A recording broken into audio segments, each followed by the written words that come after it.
प्रभु बहुत प्रसन्न होते हैं। जैसे अपने श्री जी का मंगला करके फिर नाम गायन करते हुए नाचते हैं, जैसे श्रृंगार करने के बाद फिर गायन करते हैं, नृत्य करते हैं। कह रहे धन्य है उसका जीवन जो अपने पैरों में घुंघरू बांध करके प्रभु के सामने नाचता है। अपने लोग तो साधारण जन हैं। जो राजा जिनका महाभागवत नाम के आगे लगता है, मधुकर शाह जी, रोज का नियम था ठाकुर जी के शयन के समय जाकर स्वयं अपने पैरों में नूपुर बांधते और नाचते। एक दिन राजकाज में कुछ थोड़ा विलंब हो गया, गए तो ठाकुर जी का शयन हो गया था। अपना नियम पूरा करना है तो मंदिर के पीछे, ठाकुर जी शयन कर चुके इसलिए सामने नहीं, तो पीछे जाकर के नाचने लगे भाव में भर करके। मंदिर का दरवाजा घूम गया, जिधर नाच रहे थे मंदिर का पीछे का हिस्सा था और पूरा मंदिर घूम गया और ठाकुर जी बात सुन रहे। अद्भुत आश्चर्य में कितने ऐसे महाभागवत हुए जो नृत्य के द्वारा भगवान को प्राप्त किया। कोई भी ऐसा भक्त जो नाचा ना हो प्रभु के आगे। यह है जब प्रेम की उमंगन आती है तो गाने का मन करता है, और उमंगन बढ़ती है तो नाचने का मन करता है। कभी नृत्य करता है, कभी गायन करता है, कभी रोता है, कभी हंसता है। वो अपने प्रभु के लिए, प्रभु के लिए नाचना। थोड़ी भी अगर वृत्ति है कि मैं नाच रहा हूं और चार लोग मुझे देख रहे हैं, वो बात दूसरी हो गई। फिर उसके लिए विनोद किया है सेवक जी ने, नाचत अति रसाल ताल न शोभित प्रीत बिनु जन बींधे जंजाल श्री हरिवंश कृपा बिना। जैसे कोई जाल छुड़ा रहा हो, अंदर प्रभु को रिझाने की बात नहीं, प्रीति नहीं, लोक रिझावे के लिए, लोक रिझावे के लिए तो लाखों नाचते हैं और सबको बंदर की तरह माया नचा रही है। नट मरकटी सबही नचावत राम खगेश वेद जस गावत। वो भगवान की माया। कोई बिरला ऐसा जो सिर्फ प्रभु के लिए नाचता है। सामने प्रभु हैं, सिर्फ दृष्टि प्रभु पे बलिहार है, पैरों में नूपुर बंधे हैं और नाच रहा है अपने स्वामी के लिए। सदैव तुकाराम जी भगवत धाम गए, विमान आया शास्त्रों के बीच में। बस बात क्या थी, हाँ प्रभु के सामने नाच रहे हैं, गा रहे हैं, बस उनको इतना ही। बड़े बड़े महाभागवतों के जीवन में देखा गया कि नाम संकीर्तन करते हुए भगवान के सामने नृत्य कर रहे हैं। महाभागवत मीरा जी पूरी पूरी रात नाचती थी अपने गिरधर को रिझाने के लिए। प्रेम सहित पग बांधी घुंघरू सक्यो न अंग नचाए। अपने स्वामी के लिए। हमें लगता है कि चाहे 10 मिनट ही सही अपनी कुटिया में दरवाजा बंद करके पर्दा लगा के श्री जी के सामने नृत्य करना चाहे। कोई पद ले लो और उसी पद को गा रहे, कोई संगीत की जरूरत नहीं, ताली संगीत है। अपने प्रभु को फिर आप देखना भाव, रोने का मन होगा, गाते गाते रो पड़ोगे। सामने छवि विराजमान है, भाव करो मेरे प्रिया प्रीतम विराजमान है और नृत्य करो। ये भक्ति के 64 अंगों में एक महान अंग है नृत्य करना। संसार के लिए तो सब नाच रहे हैं बिल्कुल लोक लज्जा का त्याग करके, और प्रभु के लिए लोक लज्जा लगती है। संसार का भाव न रखकर प्रभु के लिए नृत्य करे तो एकमात्र नृत्य ही भगवत प्राप्ति करा देगा। श्रीमद् भागवत के प्रारंभ में ही आता है, श्री सुखदेव जी, नारद जी, प्रहलाद जी, सनकादि, ये बड़े बड़े महापुरुष, कोई करताल, कोई वीणा, कोई मृदंग, कोई भाव भंगियां करते हुए कीर्तन करते हैं और नाचते हैं। ये जो लोग नृत्य की निंदा करते हैं ना कि वैष्णोजन भक्तजन नाचते हैं, ऐसा क्या जाने वो ना तो ब्रह्म स्वरूप में स्थित है और ना वो भगवान की भक्ति के रास्ते को जानते हैं, केवल निंदा स्तुति को जानते हैं। वो मात्र माया के ही बसीभूत होकर ऐसा बोलते हैं। नहीं, औरों की तो बात जाने दो, ज्ञानियों के परम गुरु भगवान शंकर तांडव करते हैं जब गोविंद के चरणारविंद उनके ध्यान में आते हैं। तांडव भगवान, और स्वयं जगत गुरु भगवान श्री कृष्ण जो गीता गायक हैं, अद्भुत नृत्य कला के आचार्य हैं। आज तक कोई ऐसा नृत्य नहीं किया जैसा लालजू ने किया। कालिया के फणों पर ताल के साथ कालिया के फणों पर जो भारी विष का प्रहार कर रहा है, नाच नाच कर उसके अहंकार को नष्ट कर दिया। दैन्य होकर भगवान की शरण में हो गया। ये जो नहीं जानते ना लोग, उपहास करते हैं थोड़े थोड़े वीडियो लेकर हर संतों के, और वो उपहास करते हैं कि देखो ये नाच रहे हैं। तो तुम्हारा दुर्भाग्य है, तुम माया में नाच रहे हो, वो गोविंद के लिए नाच रहे हैं, वो कृष्ण बोलकर नाच रहे हैं, राधा बोलकर नाच रहे हैं, तुम संसार में नाच रहे हो। ज्ञानी बनते हो? सनकादि से बढ़कर कोई आज तक ज्ञानी हुआ है क्या? हर समय 5 वर्ष की अवस्था ब्रह्मबोध से छके हुए महापुरुष। सुखदेव जी से बढ़कर वैरागी और ज्ञानी कोई हुआ है क्या? गर्भ से ही नाल छेदन नहीं हुआ, महाराज ने मुख नहीं देखा, अपनी मां को लौट के नहीं देखा, ऐसे वीतराग परमहंस शिरोमणि सुखदेव जी नृत्य करते हैं भाव भंगियों के द्वारा। जब भगवान का नाम कीर्तन ये बड़े बड़े महापुरुष कर रहे होते हैं, कोई ताल बजा रहा है, कोई मृदंग बजा रहा है, कोई झांझ बजा रहा है, कोई नृत्य कर रहा है, कोई भाव भंगियां प्रकट कर रहा है।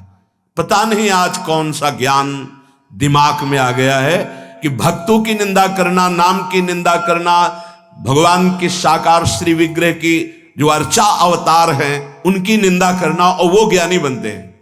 और ज्ञान का प्रारंभिक स्वरूप होता है ना किसी की स्तुति, ना किसी की निंदा, सर्वम खलमिदम ब्रह्म की सिद्धि प्राप्त करना। पता नहीं कौन सा शास्त्र है उनका, कौन सा मार्ग है उनका। इन महापुरुषों को देखो जो सृष्टि में सर्वोपरि तत्व को जानने वाले, और भगवान के लिए कैसे भगवान के चरणामृत को परम ज्ञानी बोध संपन्न गुरुओं के गुरु भगवान शिव माथे पे धारण किए हैं। आज भगवान की शिव विग्रह की अर्चना वंदना को अविद्या समझते हैं। बहुत सावधान। कभी कभी अच्छे संग की भावना में कुसंग हो जाता है। हम समझते हैं कि हम साधु संग कर रहे हैं, पर वो कुसंग हो जाता है। स्थूल शरीर में संपूर्ण आसक्ति है, और बात करेंगे निराकार की। बात भी साकार से हो रही है। एक टाइम भूखे नहीं रह सकते, इतना शरीराभिमान है। किसी के द्वारा किया हुआ थोड़ा अपमान नहीं सह सकते। बात करते हैं सर्वोपरि परम तत्व की, और उसका खंडन करते हैं जो अन्य रूपों में वही विराजमान है। पता नहीं चलता कौन सा ज्ञान है। गोस्वामी जी ने इसीलिए बहुत शोध के लिखा है, ब्रह्म ज्ञान बिन नारी नर करें न दूसरी बात, और कौड़ी लागी लोभवश करें विप्र गुरुघात। ऐसा ब्रह्म ज्ञान। कोई कह सकता है कि इनको ब्रह्म ज्ञान की अवहेलना करते, नहीं नहीं, जीवन वही रहा है, उसी से आए हैं, ऐसा ना समझो। सच्चा ब्रह्म ज्ञान यही है, सर्वम खलमिदम ब्रह्म ने नानास्ति किंचन, किंचन मात्र ब्रह्म के सिवा कुछ नहीं है। अब किसकी निंदा करें, किसकी स्तुति करें, किसका नमस्कार करें, किसका तिरस्कार करें? वही है ना। फिर मौन सच्चिदानंद स्वरूप में स्थित, अगर मुखर तो उसी की महामहिमा का वर्णन, पर ऐसा नहीं होता। एक छोटा सा व्यसन नहीं छोड़ सकते। त्रिभुवन का माया का प्रभाव जिसके हृदय में किंचन मात्र नहीं पड़ता, वो ज्ञान मार्ग का अधिकारी होता है। जिसको किसी भी तरह से कहीं भी आसक्ति नहीं है, कहीं भी, न जगत में न भगत में,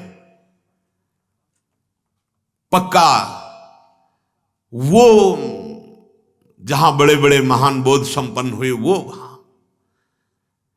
बहुत ऊंची स्थिति ज्ञान की। आज शरीर आसक्त हम बात करते हैं ज्ञान की, इसीलिए नाम जप करो तो बुद्धि शुद्ध हो जाएगी, तब आपको पता चलेगा ज्ञान किसे कहते हैं। अब की बार मनुष्य देह धरी, कियो न कछु उपाय, भव सागर पद अंबुज नौका। भगवान के चरणारविंद ही दृढ़ नौका है। बड़ी बड़ी समस्या है कि किसी भी मार्ग का पथिक जब तक भगवान का आश्रय लेगा नहीं तब तक वो चल ही नहीं सकता। पर भगवान के चरणों के दासत्व को छोड़ करके कौन ऐसा बड़ा योगी, ब्रह्मा जी से बढ़कर कोई योगी है? ब्रह्मा जी से बढ़कर बड़ा कोई तपस्वी है? पर वो भी भगवान की स्तुति करते हैं। देखो ना कि मैं नहीं जानता, मैं तो बस आपके ये जो नंद नंदन रूप है बस इसी का ध्यान और इसी चरणों की भक्ति चाहता हूं। कौन ऐसा त्रिभुवन में है जो हमारे श्री हरि का दासत्व न स्वीकार किए हुए हो? चाहे योगी हो चाहे ज्ञानी हो। किसी को भी ज्ञान होता है तो गीता जी से होता है, वेद से होता है, पुराण से होता है। वे भगवान की वाणी है, भगवान के श्वासों से।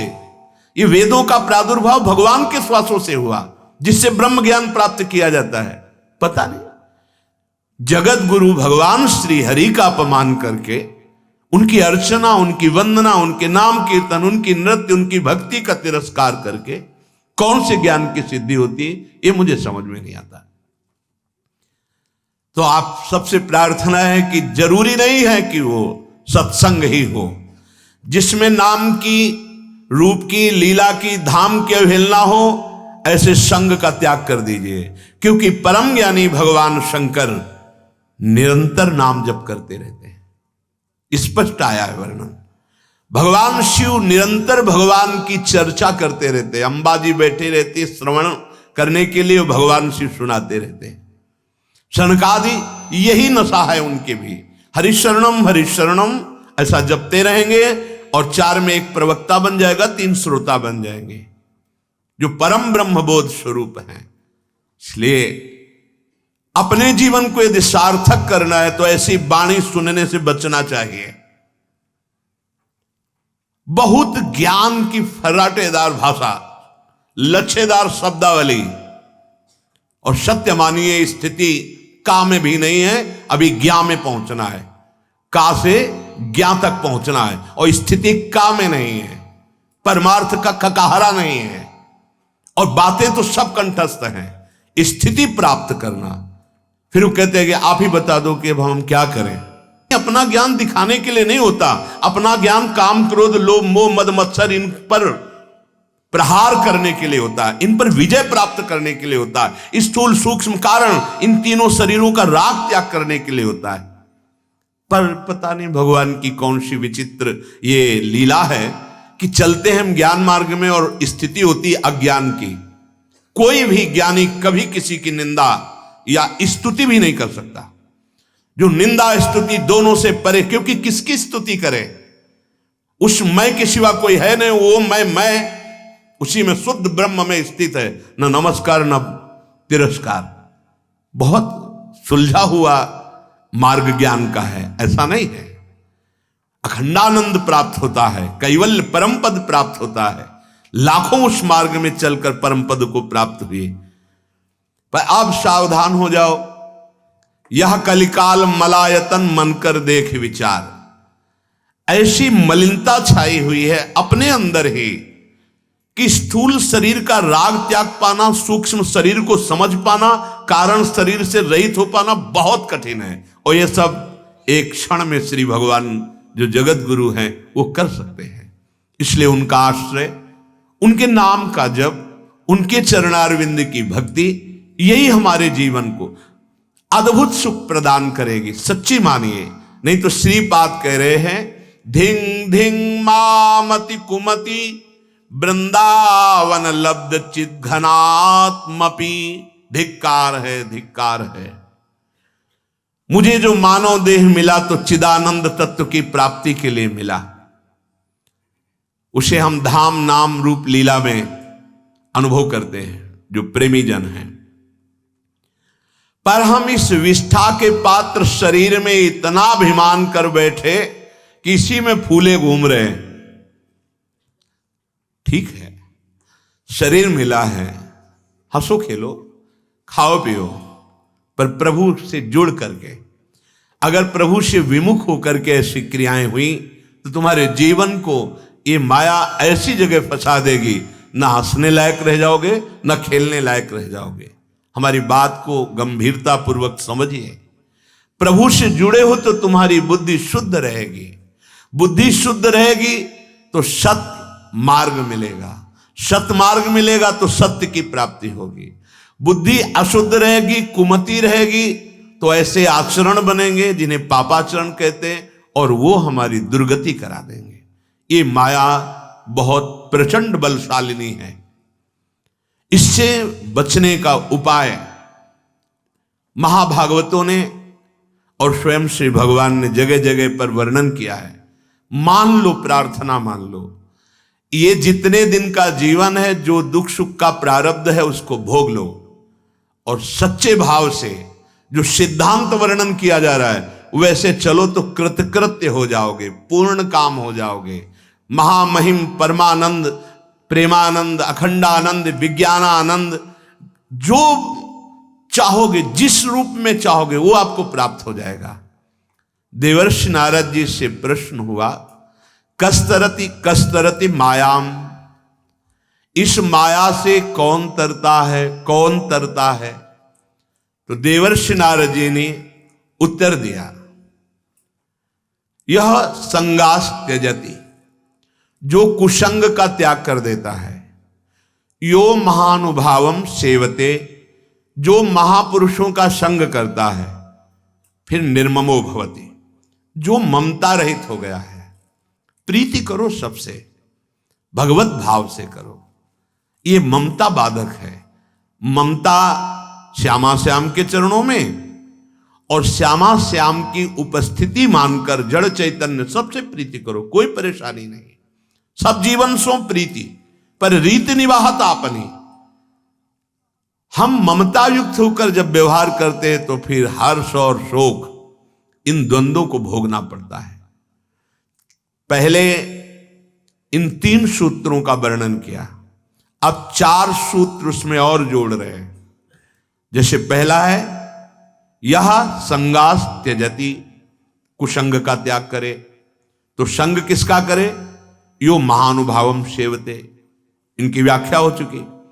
फिर कहते निर्ममो भवति, यदि माया से तरना चाहते हो तो ममता रहित होना। ये 3 सूत्र बताए, आगे 4 सूत्र और जोड़ रहे हैं इसमें। यो विविक्त स्थानम सेवते, यो लोकबंध मुन मूलयति, निस्त्रैगुण्यो भवति, और चौथा योगक्षेमम त्यजति। 3 वो सूत्र और 4 ये सूत्र, वो निश्चित भगवत साक्षात्कार कर लेगा, निश्चित जीवन मुक्त हो जाएगा। अगला कह रहे हैं, यो विविक्त स्थानम सेवते। विविक्त स्थान हम बाहर ढूंढते हैं, जहां कोई न हो, शायद उसको विविक्त स्थान कहते हो, ऐसा मन में रहता है, पर ऐसा नहीं है। पूज्य श्री स्वामी राम सुखदास जी महाराज ने, पूज्य श्री भाई जी महाराज और बड़े संतों ने हृदय को एकांत स्थान बताया है। अपनी इंद्रियों को अंतर्मुख करके बाजार में बैठा हुआ अगर भगवत चिंतन कर रहा तो एकांत में है, और बिल्कुल निर्जन स्थान में बैठा हुआ यदि वो विषय चिंतन कर रहा है तो प्रपंची है वो। एकांत जो यो विविक्त स्थानम सेवते, भारी से भारी प्रपंच यहां भरा हुआ है। आप इस संसार के भीड़ भाड़ से हटकर गुफा में, कमरे में, भूधरा में घुस जाइए, पर आप अपने चित्ताकाश को कहां छोड़ेंगे? चित्ताकाश में अनंत सृष्टि विराजमान है। यहां जितना देखा सुना गया सब प्रपंच भरा हुआ है। अगर हम बाहर का एकांत लेते हैं तो बाहर के एकांत होते ही तुम्हारे ऊपर जो शासन होगा काम क्रोध लोभ का, प्रपंच का, तुम घबरा जाओगे। आंतरिक एकांत की प्राप्ति चाहिए हमें। बाहर गुफा आदि में बैठ करके या एकांत कमरे में बंद करके आप देखो अपने को, बहुत प्रपंच अंदर भरा हुआ है। उस प्रपंच से एकांत होना ही एकांत कहा गया है। हां, प्रारंभिक साधक को इस प्रपंच को खाली करने के लिए साधु संग की अत्यंत आवश्यकता है। वो साधु संग रूपी बाढ़ में रहे, घेरे पे रहे। अगर साधु संग नहीं है, वो अकेला है, तो लड़ नहीं पाएगा, वो भ्रष्ट हो जाएगा। कहीं ना कहीं वो अपने मार्ग से गिर जाएगा। इसीलिए मति कीरति गति भूति भलाई जब जेहि जतन जहां जेहि पाई सो जानो सत्संग प्रभाव। सत्संग रोज हमारे कमियां हमारे सामने रखता है, रोज हमको प्रपंच से ऊपर उठा रहा है। सत्संग रोज हमको भगवान के नजदीक ले जा रहा है। थोड़ी देर हृदय जलेगा पर परिणाम बहुत अच्छा होगा। अगर साधु संग के घेरे में रहे तो वो एकांत ही है। विषयी पुरुषों का संग तो पहले ही कह दिया, यह संगास त्यजति यो महानुभावम सेवते। हम साधु संग के घेरे में रहें तो हमें असली एकांत का पता चलेगा। एकांत यहां होता है, सर्वात्मना न विसृजेत बहिरिंद्रियाणि एकश्चरण। एकश्चरण रहस्चित्त मनंत से, चित्त को अपने आराध्य देव में निरंतर लगाना, यह एकांत सेवन है। शास्त्र सम्मत बात आपको कह रहे हैं। आप एकांत में बैठे हैं लेकिन भगवत चिंतन रहित प्रपंच चिंतन हो रहा है। आप बिल्कुल बाजार में बैठे हैं और आप भीड़ में बैठे हैं लेकिन आपका भगवत चिंतन हो रहा, आप एकांत में हैं। संत सर्वात्मना न विसृजेत बहि इंद्रियाणि, वो अपनी इंद्रियों को खुला नहीं छोड़ता है, वो अंतर्मुख कर लेता है और चित्त मनंत ही से अपने चित्त को आराध्य देव में, ईश्वर में, परमात्मा में लगाता है। वो एकांत कहा जाता है। हां, साधु समागम एकांत ही है। हम 500 हैं लेकिन सबका लक्ष्य श्यामा श्याम है। नाम गुण कीर्तन चर्चा भगवत चर्चा में ही हमारा समय व्यतीत होता है। हम एकांत हैं। जैसे अपने लोग तो बहुत कम संख्या है, 88,000 ऋषि एक साथ रहते थे, जिनके मुखिया शौनक जी 88,000, और सब एकांतिक ऋषि हैं। अब आप विचार कीजिए 88,000 की भीड़ कितनी होगी। 88,000 वो सब एकांत माने जा रहे हैं। अकेला है पर विषय चिंतन हो रहा है, वो एकांत नहीं है। 88,000 हैं साथ में पर सब भगवत गुणानुवाद श्रवण कीर्तन भगवत आराधना शास्त्र संयम के साधन, वो एकांत है। यो विविक्त स्थानम सेवते। अब इसका लौकिक शब्दार्थ, जो सांसारिक पुरुषों से भरा हुआ भीड़ भाड़ का स्थान है, उससे अलग साधु समाज का सेवन करते हुए प्रपंची विषयी पुरुषों से संगम तजेत मिथुन अभ्यतिनाम मुमुक्षु, जो मैथुन क्रियाओं से नाना प्रकार के भोगों से आकृष्ट चित्त वाले, प्रपंची चर्चा करने वाले, ऐसे लोगों से रहित स्थान पर वास करे। ये बाहरी शब्दार्थ। विविक्त देश सेवित्व मरतिर जन संसदी, जहां ऐसे लोग भीड़ भाड़ है जो प्रपंच की वार्ता, भोग वार्ता, संसार वार्ता, ऐसे लोगों के बीच में न बैठे। ये बाहरी अर्थ है।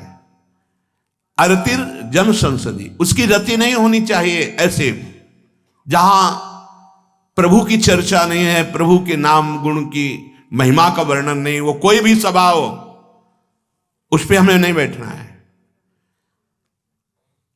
यो लोकबंध मुन मूलयति, 5वां, पहला दूसरा तीसरा 3 और ये चौथा यो विविक्त स्थानम सेवते। फिर 5वां यो लोकबंध मुन मूलयति, जिसे हरिवंश महाप्रभु ने कृपा करके बताया, दूरादपास्य स्वजनान। हमारा स्वजन शब्द केवल प्रभु और प्रभु के संबंधियों से होना चाहिए। यो लोक बंद मुन मूलयति, जड़ से उखाड़ फेंके लौकिक संबंधों को, अगर भगवत प्राप्ति करनी है। देखो हिम्मत है, हम उन्हीं के बीच में रहेंगे, उन्हीं से व्यवहार करेंगे, पर भगवत स्वरूप नाते नेह राम के मनियत सुहृद सुसेव्य जहालो, नहीं तो अंजन कहा आंख जो फूटे बहुतक कहो कहा लो। वो संबंध किस बात का जिससे हम भगवत साक्षात्कार न कर पाए, वो अंजन किस काम का जो आंख को फोड़ दे, वो संबंध किस काम का जो मेरी दुर्गति करा दे।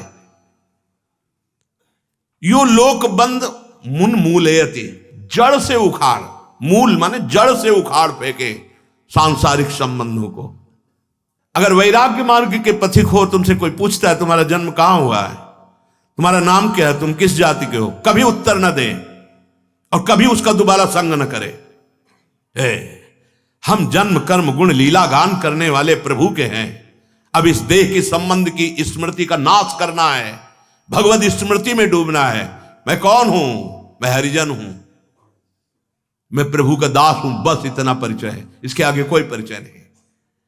लोक बंद मुन मूलयति, मैं श्री हरि का हूं, प्रियाजू का हूं, बस। अगर प्रियाजू के संबंध से तो हृदय से लगाने का मन होगा। लौकिक संबंध, यो लोक बंद मुन मूलयति, यही हम चूक कर बैठते हैं। भगवान की इतनी प्रचंड माया है कि जन्म के जन्म बर्बाद कर देगी। ये जो तुम्हें वैराग्य का मार्ग मिला है, आंख मूंद करके चुपचाप चलते रहो। ये मत देखो कि कौन मेरा है कौन पराया है। यहां या तो सब मेरे हैं और या सब पराए हैं। मेरे तो गिरधर गोपाल, दूसरों न कोई। तो मेरे गिरधर की भावना सब में करके तो ठीक है, नहीं तो दूसरों न कोई।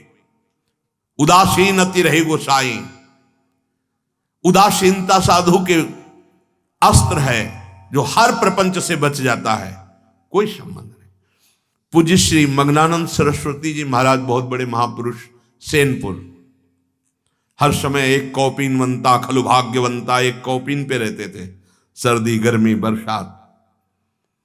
उनके पिताश्री दर्शन करने के लिए आए, तो सरकार शरीर के पिताश्री आए हुए दर्शन करने के लिए, तत्काल उठे, भाग पड़े, गंगा जी की रेती में कूदे और निकल गए।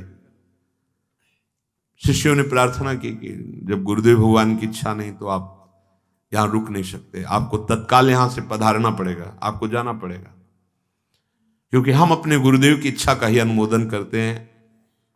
वो चले गए। जब चले गए और वो लौट करके जब आए शाम के, तो पूछा, सरकार वो शरीर के पिताश्री थे, क्या इतना भी अधिकार नहीं कि जन साधारण आके आपके दर्शन करता है?